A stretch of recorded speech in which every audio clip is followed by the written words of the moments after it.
Hello, ladies and gentlemen. This is Andrei Malaev, the head of the International Demidov Association, and this is our Instagram live conversation with Andrei Biziorek, who is the head of the Demidov Studio London. And let me see if I can actually invite Andrei to join.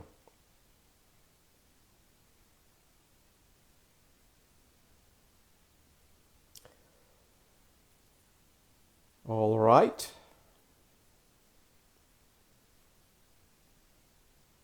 Instagram is something miraculous, and when it works, I am just amazed and nothing but that.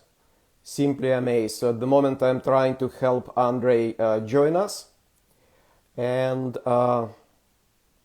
there we go. So Andrei should be joining me in just a second to talk about something that was actually his inspiration. Andrei was inspired by this idea to talk about the Demidov revolution. Hello, Andrei. Hello, hello. Wonderful, Good to see you. wonderful to have you here. So would you talk to us then about your inspiration behind today's theme, behind the Demidov revolution? Yeah, absolutely.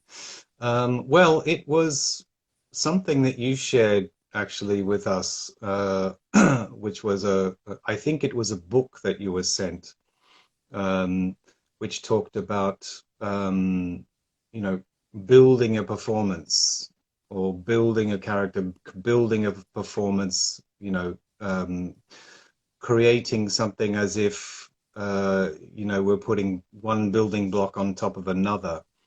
And it just got me thinking that what is it about the Demidov work that is different from all of that, right? And you were talking about it a little bit. And I just thought that this is actually what a big part of what the revolution is, which is that this is a completely different approach, ethos, philosophy of acting, and as you've put it in the past, a different universe of an approach to acting. The fact that we don't build anything, that everything is working through us organically, and so it kind of it sparked the idea of a conversation about what is this Demidov revolution. And how is it different from most other approaches to acting, directing, filmmaking, all of the performing arts.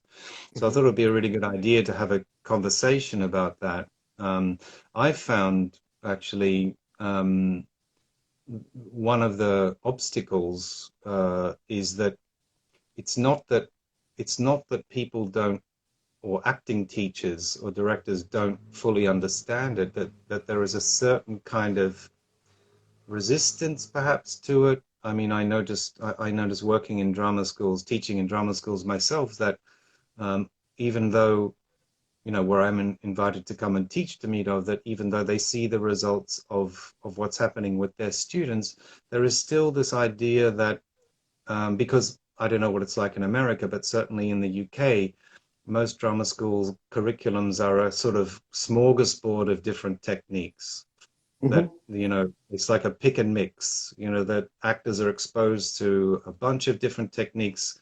It's like throwing something out there and hoping something sticks. Yeah. And that's kind of been my experience, and also my frustration with working in drama schools, even though I've been, I'm asked to come and teach Demidov. It's just one other thing that sits in alongside everything else. And there is still, even to this day, a kind of idea that that's how it can be. That Demidov can sit alongside, whatever else it might be, Meisner, Strasberg, Uterhagen, all of these other things. And it can sit comfortably alongside all of those. And I've given up arguing against that point now because it kind of falls on deaf ears. But to my mind, that's kind of one of the obstacles to a full understanding of what this approach to acting is. Yeah. Yes, so And you touched upon a lot of themes. I'm going to stop you before you go any further because now my yeah, mind please. is exploding because because you actually just introduced a lot of things that need to be discussed. So, with your permission, Andrei, No, please. I will just Please. immediately translate a few things that you said into topics for our discussion today, right? Yeah, and by the way, I have a bunch of questions as well, so just to let you know. Perfect, perfect. Okay, then let me just respond to what you just said and how I hear it, right? You said something that I do repeat about a different universe, Demidov having opened to us a new universe. And I go back and forth between saying that Demidov actually is a completely different view of the acting universe, right? Yeah, Which is yeah, different, you would agree, because absolutely. acting universe exists and different master teachers look at it from their own viewpoint, right? Which is probably not exactly accurate. Probably it is better to say that Demidov did open a new universe, except Hmm. that as everything new, it is old as the world, right? And let us be very, very clear. The key to a lot of things that you've just mentioned lies within the second book in the Demidov sequence of 5 books, right? Right. Called actor types.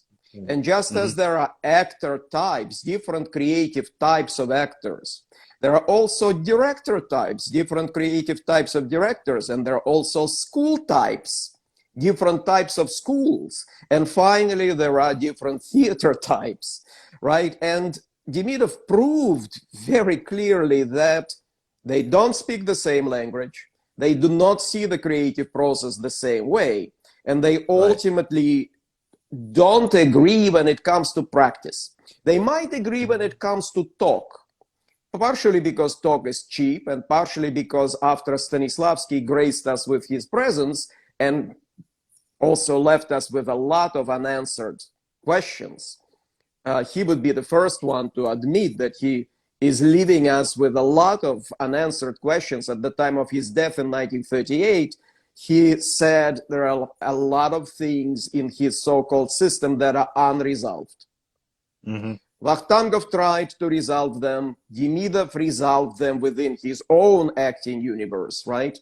But we have Hmm. to realize that those actors who want to figure everything out intellectually, they don't belong to the Demidov acting universe, and it will not serve them unless they completely rework their creative DNA, right? Mm. Those actors who want to have everything in their hands, control every second of the performance. Now, when I say actors, could I say directors? Of course I could, right?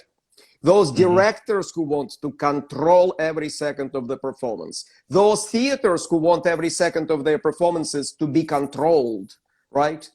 All of these people are belonging to the so-called willful type, right? They are exerting their will efforts in order to create, right, or build certain moments of the performance. Now, Yeah. those actors who are imitators, they do not want life. They do not want every performance to breathe with new details and subtleties and nuances. They want everything to be squeaky clean. They want everything to be pre-rehearsed down to, well, if it's a French school, Andrei, then down to every little kind of movement of the Eyes and. eyes, right? Hmm. Everything pre-rehearsed. Hmm. And they want it to be repeated just like that at every performance, right? Or at every take, whatever it may be. And Hmm. finally, there is the so-called very rare, right, affective actor, emotional actor, actor tragedian, actor who does not want everything pre-decided, does not want everything pre-rehearsed, does not want everything pre-planned. They want to create here and now. They want to create in the moment. Hmm. And those actors, of course, are very rare. They are welcome guests because they are infusing every dead performance with life, and they're the ones that you end up watching in the performance ultimately, right? They sometimes are those visitors that come when an actor who likes everything pre-rehearsed and predetermined encounters inspiration.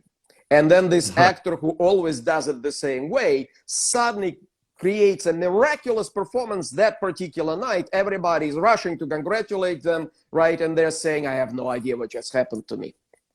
And most importantly, I have no idea how to get that back.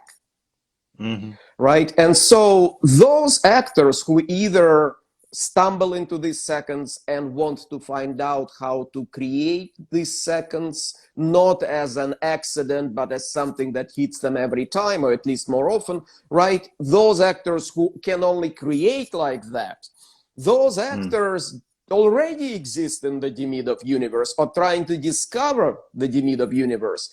Demidov comes to them and says, this is how you do it. Because for as long as you're satisfied with every second being the same, every second of every performance being a repetition, right, or a microwaved yesterday's dinner that you are serving to the audience today, right? If you want it to be like that, if you want to be predictable, reliable, always the same, right, then why do you need Demidov ultimately? And those directors who wanted to be like this, they're the ones, Andrei, who are looking at your work, looking at my work, right, and saying, oh, what a wonderful way to kind of, you know, make the actor find freedom in the first year of their training.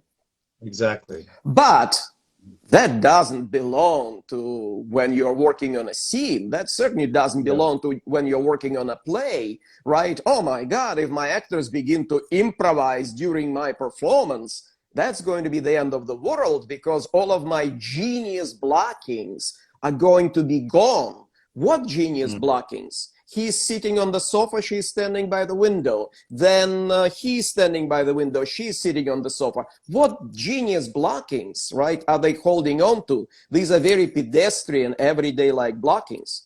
These are not Meyerholds, and these are not Eisensteins, these are not Raphaels or Da Vinci's, right? These are very pedestrian kind of image makers who would not suffer if actors were actually to improvise blockings every time anew. But they're so worried that their authorship would be taken away, because these directors, Andrei, they look at authorship as pictures that they create, right? Messages that they want to send at every given second of the performance. They look at authorship very differently. They don't think that their authorship is inspiring the actor, which is what truly director should be, an inspirer, someone who helps the creative ensemble of actors to find the characters, to find the composition of them, to find the essence of who they are, both individually and together as an ensemble, and then to live every time, here and now, at every performance, with every take, and to create this performance anew every time, so that every night and every take is a new creation, rather than repetition of what we did at one rehearsal when we stupidly said, fix it, or when director stupidly said, fix it, because there's nothing scarier than fixing it. When the next course will be, there is a question. Well, the next course, there are two foundational courses coming up. May 31st through June 4th is the foundational course number 1, and the foundational course number 2 is June 9th through 13th. They are dedicated to the art of living on stage, to how to actually live on stage in character every time, differently, while not deviating from the essence of the circumstances and the relationships and who your character is. The foundation, according to Demidov, is the #1 thing, and you never graduate from it. The foundational courses are introducing you to the scale-like work that you should be conducting ideally every day, right? Because these are all reflexes. The art of living on stage is based in reflexes. If you don't sustain them, they go away very quickly. In fact, all of the greatest actors that we respect are only great because they finally figured out what to do on a daily basis, right? And those actors that do it, they can live on stage always. When it comes to those actors who don't know how to play their scales or even what these scales are, well, that's a completely different situation. It's always hit and miss, right? And ultimately, they have to resort to imitation that we mentioned, and they have to resort to willful acting when they're controlling every moment because they don't know how to awaken their inner soul and inner creator every time. And very often, Andrei, as you very well know, we are being asked, what's next? What's next? So that's another thing that you mentioned, because people read one of the books that is incredibly detailed, right, which is, of course, The Art of Living on Stage, the third book in the sequence of 5. And they see the outline of the first year of training. And then somewhere there's a paragraph that says that everything that you are training here equally belongs to scene study, working on a role, working on a play. And people say, what? How? How can you possibly apply all that freedom and involuntarity to working on a scene and working on a play? Because these things are very specific. These things must be fixated. These things must be exactly what they are. And I'm very, very sorry, if you're applying freedom to it, then it's all going to go out the window. The plot will go out the window. The characters will go out the window. The relationship. Now, they don't actually go out the window. But for people who are familiar with the Demidov's work on a very superficial basis, right? And those are the people who are running, schools. They see a little bit of what you're able to do, but they even maybe, kind of read superficially some of the Demidov writings. They cannot make that connection. How do you take it into the scene study? How do you take it into working in front of the camera, where you need consistency of sorts, Because what consistency do you need take after take? You need external consistency, right? Yeah. If your cup of tea is in your right hand in this take, and your next take, your cup of tea better be in the right hand, right? If you're holding your cup of tea closer to the face, which is exactly how you need to do when it's a closer, tighter shot, right? Because otherwise, there is no cup of tea right in the shot. So you need to do it like this. If you're holding it like this in a tighter shot, you cannot suddenly, drop it when you're doing the next take. But that is nothing to do. That has nothing to do with subtleties, nuances, and details of the inner life. All of that can be renewed. All of that can be different every time. While according to the Demidov technique, you can assign that you're holding your cup of tea close to your face, right, with your right hand, and then supporting it with your left hand, right? You can assign all that, and it will always be like that. But you will not feel coaxed to do it. You will not feel that you are making yourself do it. That's what I'm trying to say. You will not feel like you are actually forcing yourself to do it. You will just unconsciously move it like that without even noticing, because that's the power of the Demidov technique of assigning not only blockings but also words, not only words but also stage directions, right? So all of it can be assigned, but the nuances of inner life are going to be different with every take.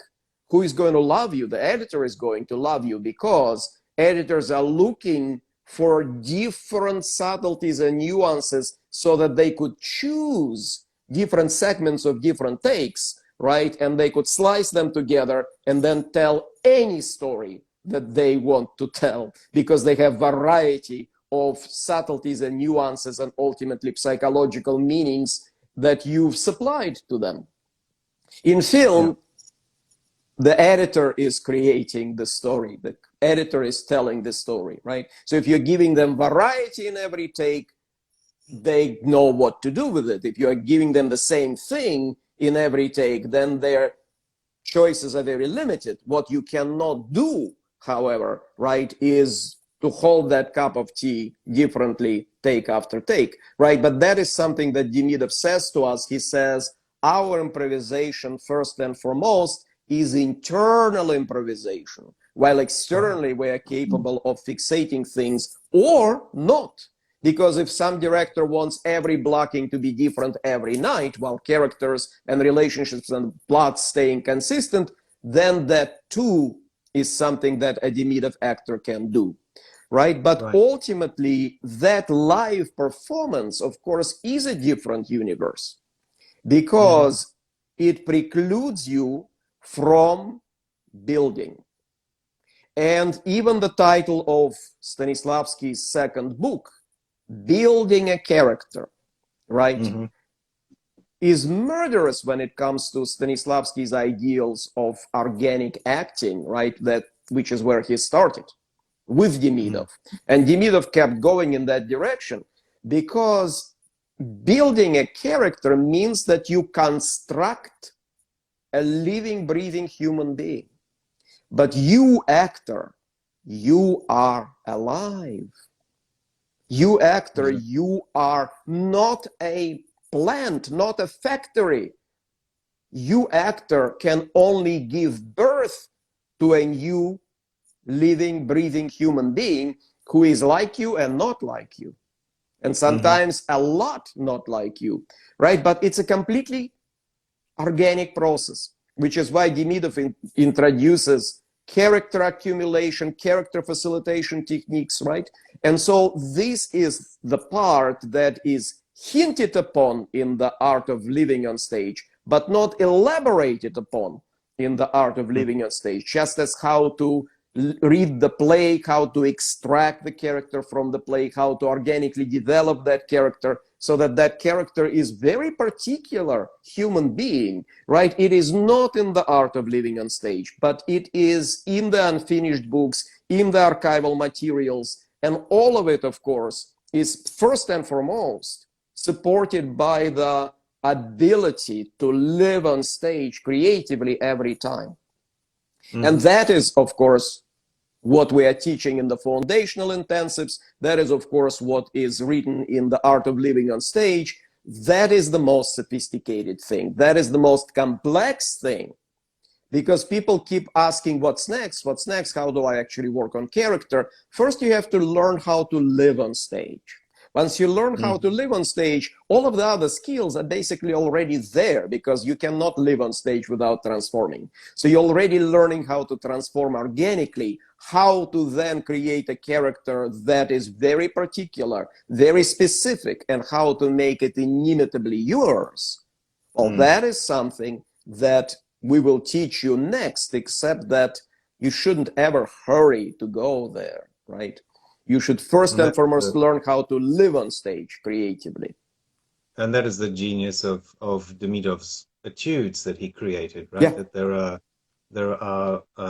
there is so much going on, but it's all there. It's all contained within this genius. And that is revolution. And that is revolution, because he completely divorces the Stanislavskian system of elements, where you are separately working on concentration of attention, separately working on imagination, separately on bits and objectives, separately on relaxation of muscles, separately on actions, right, and tasks. You're working on all of these things separately, right, according to Stanislavski. Demidov invents these etudes when you're working on the totality of the creative process immediately, and you are going straight to the subconscious from that first lesson.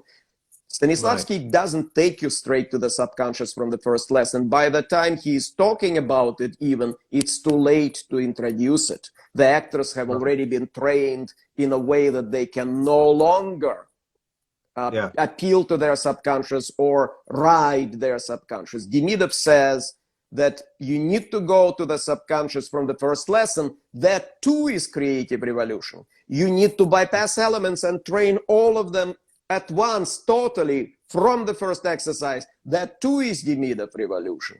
Characters are not built, right? They're created, conceived and created. For the first time, he says embryo, character's embryo. Character is conceived and is actually growing out of that embryo. That too is creative revolution. The same is true of the performance. Sorry, Andrei, you were saying something. No, not at all. It just seemed to me, I was gonna suggest that we talk a little bit about how that revolution occurred, because it seemed to me that that was the first big paradigm step shift, let's say, that Demidov, when he was teaching the Stanislavski system, as it was known, that the etude came out of that through his own experimentations and his own knowledge.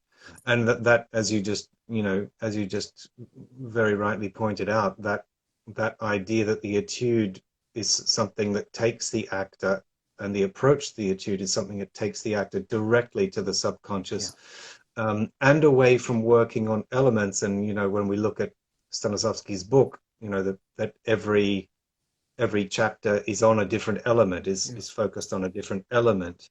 So that seemed to me was like the first big paradigm shift away from that Stanislavski's approach to what acting should be.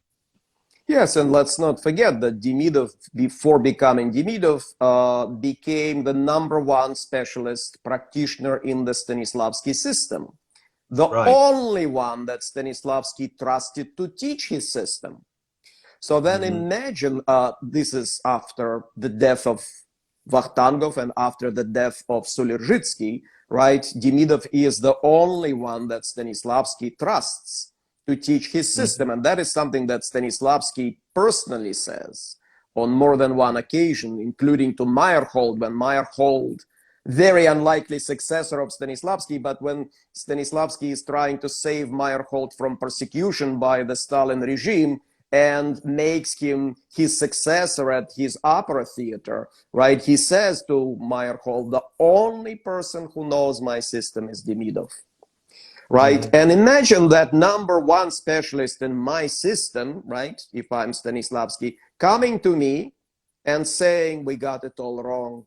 Yeah. Right? What do you mean we got it all wrong? That's it. It's not working. And this is someone who just graduated the first group of the Moscow Art Theater School, right? Coming and saying they're useless. Right. Right. What do you mean they're useless? How do we teach? No elements? Demidov says no elements. No actions, no actions. No concentration of attention, no concentration of attention, none of it.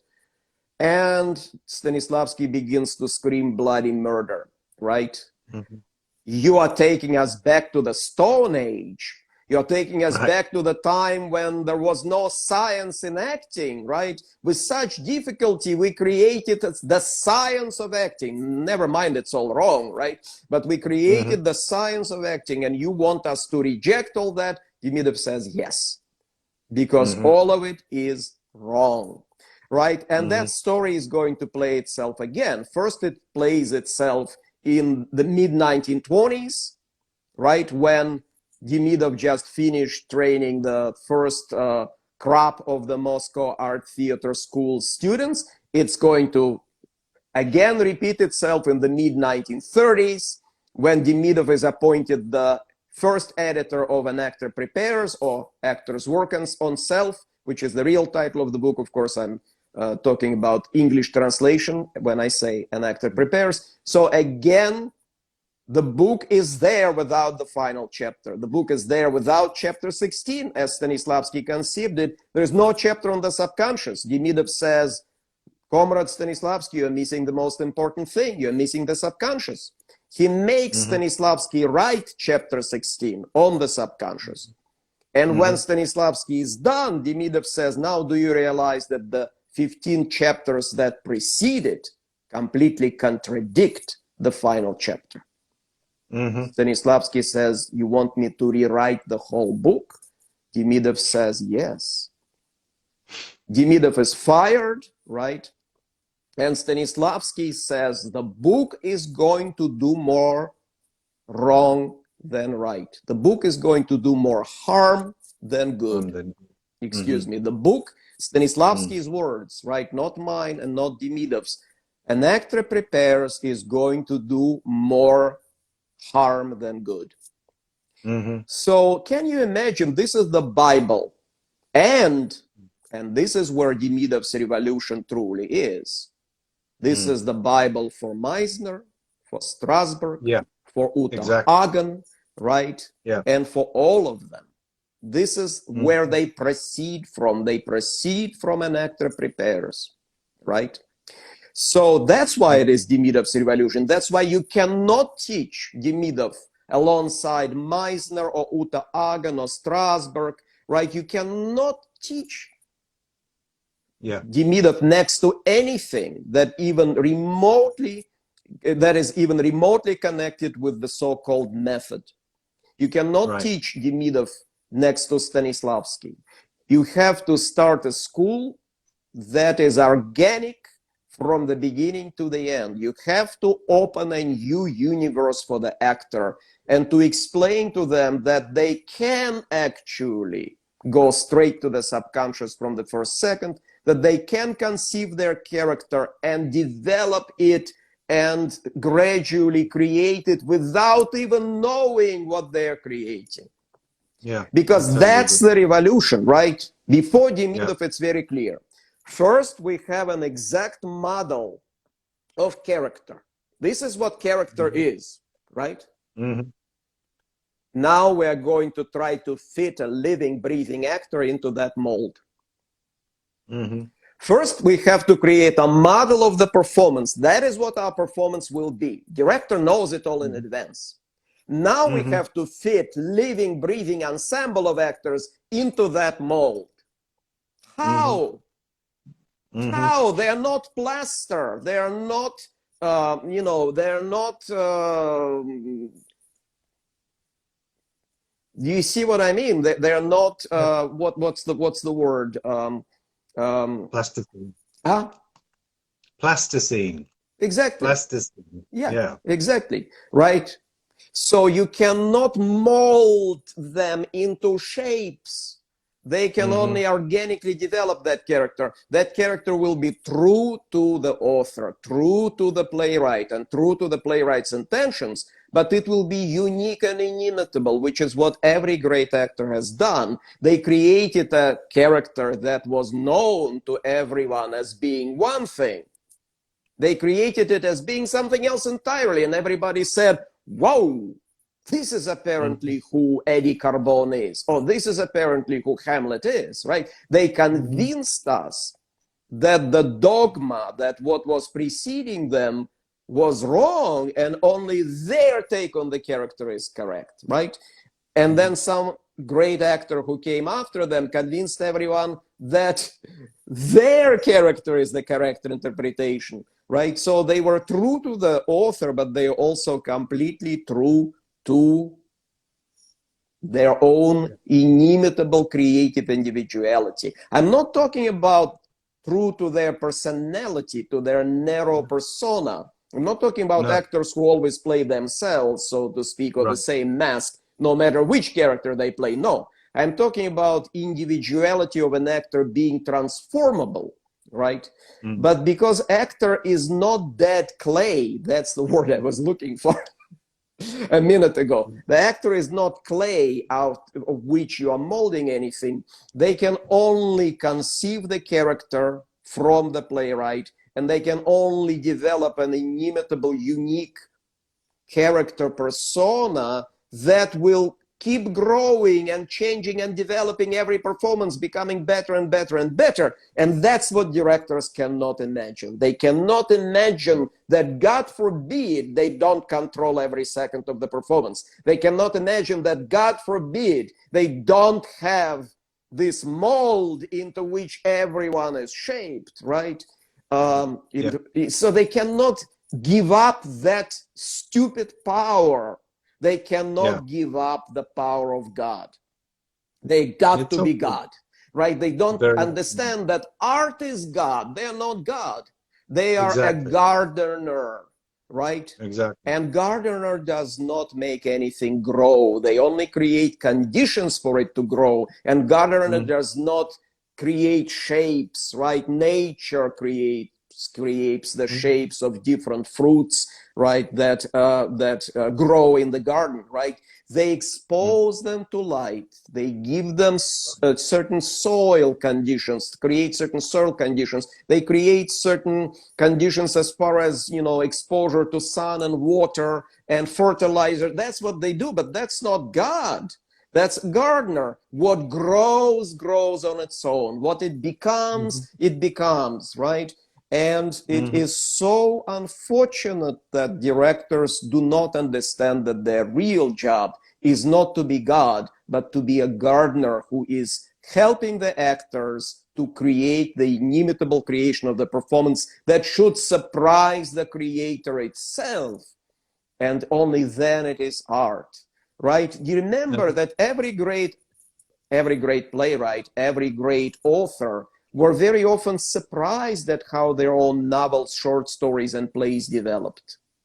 So Right. why directors don't learn from that, right? Remember Pushkin, who once wrote to his friend about his main character of his novel, Eugene Onegin, right? The male-female lead of the novel is Tatiana, right? And he wrote to his friend, "Oh my God, can you imagine what that Tatiana did? She married an old man." It was a complete surprise for Pushkin that his own Right. character went ahead and married an old man, right? Right. So that is beautiful. And that is Absolutely. something that directors are missing, unfortunately. And therefore, actors are missing it as well. Well, it seems to me also in terms of directors that there's a huge amount of insecurity and fear about how that play is going to end up, Uh-huh. right? So everything is decided That's in the why they're beginning. trying to control every second of it. Yes, out of insecurity. It's absolutely true. That's why they're trying to Hmm. control the actor out of insecurity. They have to be in charge constantly. Because Hmm. if they are not in charge, then there will be another revolution.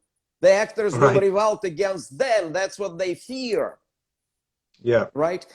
I once knew a very experienced director, very experienced in his 70s now, right? Who said, every time before I go to face the actor, in every rehearsal, I think that today is the day when they will find out that I am fraud.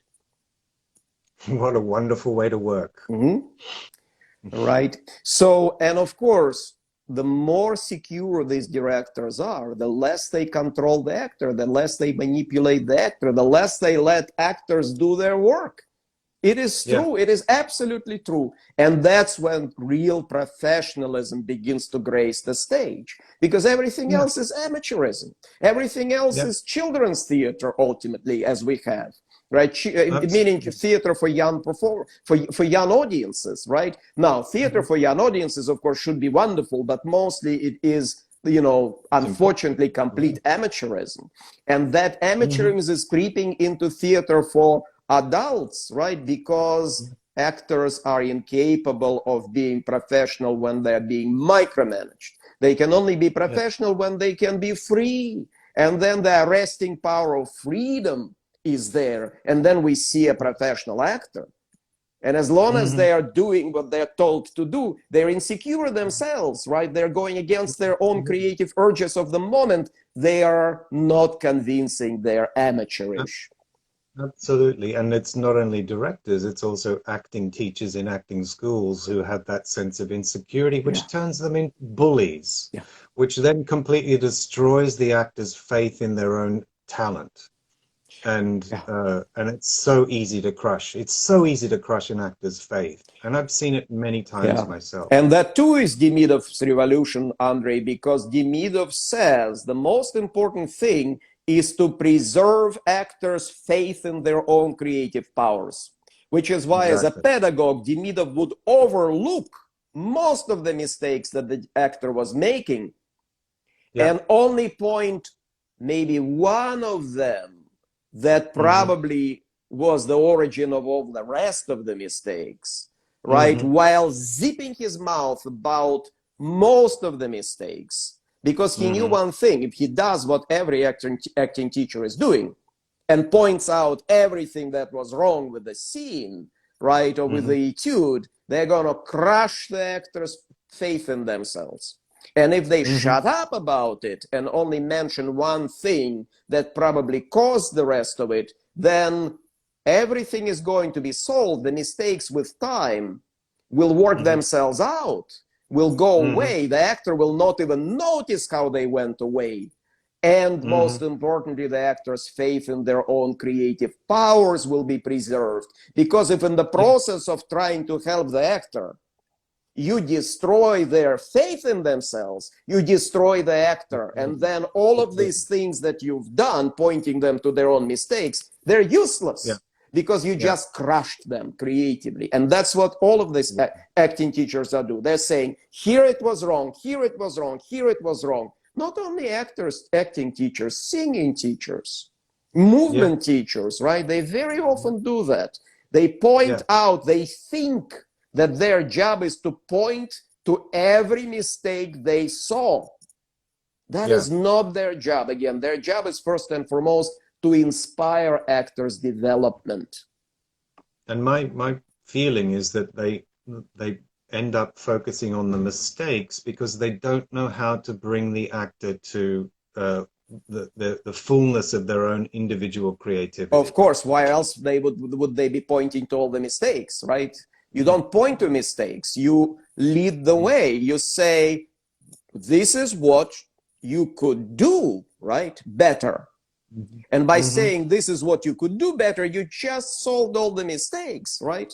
And by pointing to mistakes, you just did not serve the actor because the actor still doesn't know how to get rid of them, right? And all they know is that they suck. Right? And that is not helping them. You're absolutely right. They point to mistakes because they are helpless, because they are incompetent, because they don't know how to solve them. Exactly. Exactly. And you just brought me to, I'm just aware of the time, so I thought we might get to a couple of questions. Please, let's do that. But Andrei, you just mentioned something actually, which was one of the questions, which is, while believing that Demidov's approach is the future of actor training, should it also impact in any way on other strands, such as teaching of voice and movement? Yeah, because again, the Demidov revolution is also a revolution in pedagogy, right? Not only revolution in acting, in directing, right, in theater and in film, when it comes to creating the works of art. But it is a revolution in pedagogy because Demidov does not actually separate between voice, movement, and acting. And for as long as different specialists are tearing the actor apart and kind of dragging the actor into different opposing directions, nothing good is going to come out of it. Because let's look at it. Movement specialists are going to say, oh, I teach movement. I don't touch acting. Bullshit. You teach acting. That's what you teach. These actors, they actually act in your class. How is a completely different question. The voice specialist is going to say, I just teach voice. Bullshit. You just showed us a whole scene as a part of your class. They were acting in that scene. How is a completely different question. So what happens is you're doing one sort of acting in your movement class, you're doing another sort of acting in your voice class, and you're doing yet another sort of acting in your acting class. None of it harmonizes. You are being taught to develop contradictory instincts when it comes to acting. And these contradictory instincts that you are taught to develop in your different disciplines, they tear you apart and you cannot do any of it ultimately, because one instinct is trying to swallow another. As a result, you are no one, right? You're not acting this way, you're not acting that way. So that's what happens. There should be one classroom. And the only thing that's important when it comes to movement is ability to truly organically follow your movement urges. And the only thing that's important when it comes to voice is ability to fully organically follow your voice urges, your movement urges and your voice urges. They are connected with the urges of the soul. They're connected with the urges of your psychology. It's one thing. People listening to us are going to say, yeah, that's Michael Chekhov, isn't it? No, it's not Michael Chekhov, which is why Michael Chekhov in the American academia has been reduced to a movement discipline, ultimately. Right, right. So, but that is Demidov, who ideally would have, of course, one classroom so that different specialists are not trying to tear an actor apart and move the actor into different opposing directions. Now it is definitely time to jump to those questions, right? Otherwise we will run out of it. But thank you. Okay. That's another thing. Demidov revolution in pedagogy, certainly. No, but that is a great point. That is a great point, because there's, you know, these individual disciplines, so to speak, of teaching voice. And of course, very often it's done anatomically, technically. Yeah. And how is an actor thinking in the moment? Where is the placement of my, you know, my soft palate? Exactly. Am I going to be thinking that in the moment? Yeah. No way. It's impossible. Yes, So, but the problem is that if the placement of soft palate is taught mechanically, is taught completely separately from the rest of the creative process, which is how it's taught, then when the rest of creative process kicks in when you're on stage, the soft palate goes out the window. Exactly. The placement, the correct placement of the soft palate goes out the window, because only if you are training the correct placement of the soft palate organically while the actor is in the moment of creation, in character, in the circumstances, right? Only then will it operate out of the center that kicks in when you are in the moment creating. Otherwise, your soft palate placement is operating out of completely different center, which is not engaged when you're creating on stage, right? So you are teaching movement and voice to operate out of one center. The creative center that kicks in when you are creating on stage, in character, in the circumstances, is a different center, right? And then movement specialist comes into class and says, where is my work? And then the voice specialist comes into class and says, where is my work? They are not applying my work. They can't apply your work because it's been drilled into them mechanically. Now they're working organically, right? And it is useless, right? So that's the problem. That's the problem. But in order to actually train that work organically, movement specialists should be teaching acting. In order to train this work organically, voice specialists should be teaching acting. Do you see? They should be acting specialists working within the same complete, actually, school as the acting specialist, so that everything operates out of the only and one center. Then all of these things will be there, right? But can you find a school that does it? They're very, very rare. They are, but that's what we're working towards. We certainly are. Good. Well, let's do, I know that we're running out of time, so maybe let's just jump to another question before we come to an end. I'm just looking at it. We've already covered a couple of these. Good.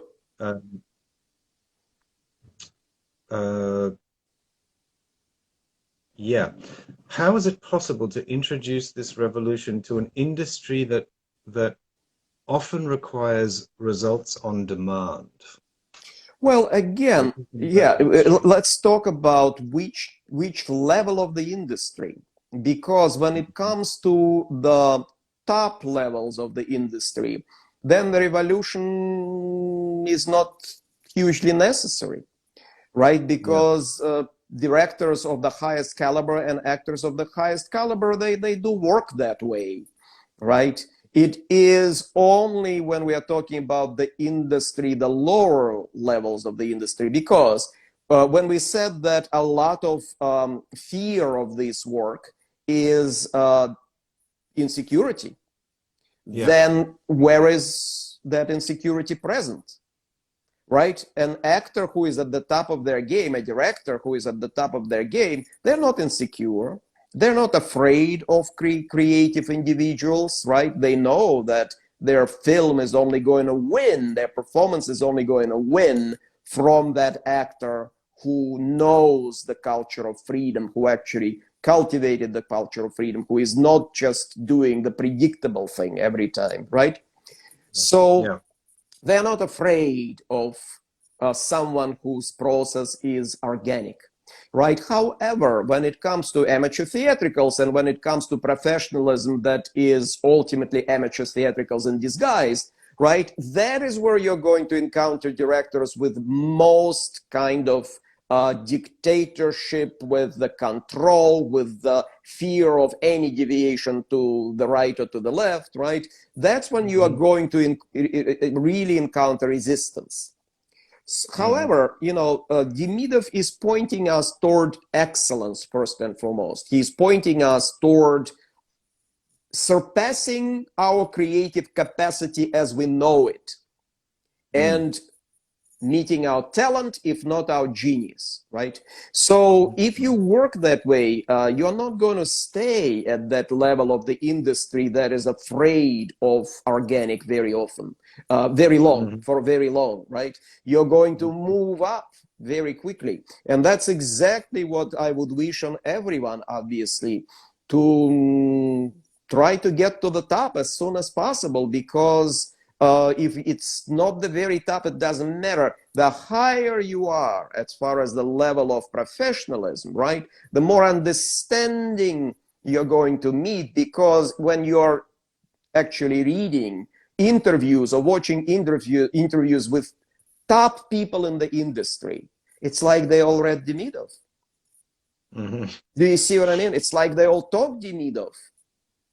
They're all going to say that a second before it actually happens, I have no idea what's going to come out of me, right? That I do not memorize the lines of my role, really, right? That I let it happen to me organically, right? There are a lot of things that they're going to say, which is pure Demidov ultimately, which is why they're at the top of their game. So again, the contradiction with the industry is a contradiction with the lower layers of the industry, the ones that are ultimately bordering on amateurism. When it comes to the top layers, right, the picture is very different. What's the next one? So there's another question here, which is interesting actually, because it sort of connects to what we've been speaking about. Does this mean we need to let go of all other approaches to acting, or is there some benefit to keeping certain elements of other teachings? There's no benefit in keeping any elements of other teachings, because they will constantly interfere with your progress, because they will ultimately drag you back. Again, you are entering a completely different universe, right? So again, you might say, once the character has been conceived and created and developed, isn't it resilient enough so that we could actually stir its development, steer its development, right? Kind of make it move a little bit more to the right, a little bit more to the left, so to speak, based on obviously what we feel is necessary, using certain analytical techniques. Because certainly analysis can be damaging to the creation of the character when the character is still a feeble embryo, right? It's kind of in its embryonic phase. Then poking the embryo with the analytical scalpel, right? You know what's going to happen to that embryo if you poke it with an analytical scalpel, right? However, when the character is ultimately, a strong human being, surely we can use analytical techniques, right? But Demidov is introducing us to emotionally tactile method of reading the words. It introducing us to the literal or lateral speaking, right, of the words. He's introducing us to the submerging of the task into the subconscious, right? He's introducing us to superior ways of emotional analysis, which is called synthesis. Why do you need to use analysis if you actually have access to synthesis, right? So ultimately, can you use it? Well, you can. The question is why? When actually Demidov is giving us the instruments that are so much more powerful than these willful analytical instruments introduced by other systems. Now, here is something very important to mention. If you like the result that you are achieving with these other methods, why do you need Demidov? Right. Right? If you like what you're achieving with Meisner, if you like what you're achieving with Strasberg, if you like what you're achieving with Stanislavski, if you like what you're achieving with biomechanics, which doesn't exist, but people teach it, right? So if you like what you are achieving with all of these things, Michael Chekhov, then why on earth do you need Demidov, right? So just watch a movie from the 50s, 60s, 70s, right? You will notice acting is very different because of different schools that are dominating during that particular period, right? So if you like what you see, then why, right? Why strive for perfection if what you're doing is pretty good? And most importantly, it satisfies you, right?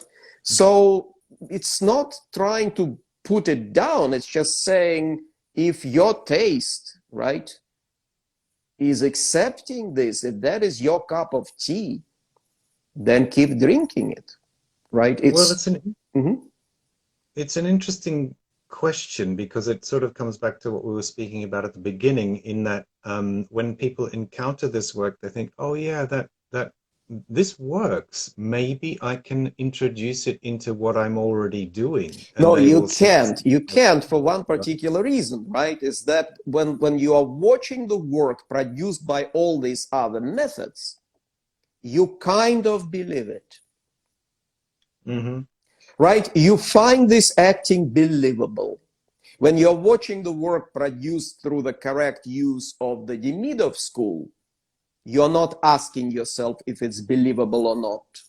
You're immersed, and there is no question of whether it's truthful or not, because the only time you ask questions whether it's truthful or not is when it's not truthful, when it's clearly acted, right? When it's acted, then you say, look how truth-like it is, or look how truthful it is. I'm sorry, when you see your mother, right? Do you ask yourself if she is truthful? When you see your friend in life, do you ask yourself if he is truthful? No, because he is not acting, right? Or because she is not acting, because she is a human being, right? But when you watch some acting and we say, oh, how believable, how lifelike, how truthful, how true, right? That means one thing, it ain't truthful, because you're noticing the truthfulness of acting. When acting is truly truthful, you're not noticing the truthfulness of it. You're immersed and you don't even have a question of whether it's good acting or bad acting, whether it's believable or not believable, whether it's truthful or not. So that's the difference. That's the Demidov revolution. And if you like truthful acting, then please go there. Please go there and don't bother with Demidov. And certainly don't bother us, because you know, we would like to teach students who are really interested in going elsewhere, right? Truly, right? Because there's very few of us. and there are very few spaces in the Demidov intensives, right? Really, it's such an intimate thing. If you are satisfied with what you are doing, keep doing what you are doing. But if you want a taste of this work, and I'm just conscious that we have to Yeah, we have end to finish. Yeah. in under an hour. There are a couple of places left for Andrei's intensive, so do go to the Demidov Association website if you would like to book for those places. I suppose Well, so. Thank you, Andrei. We have to wrap up, right? yes, but thank you so much. It's been a wonderful conversation, and thank you all for tuning in. And we look forward to talking to you again. Talk to you soon. See you soon. All Bye right. bye. Bye bye.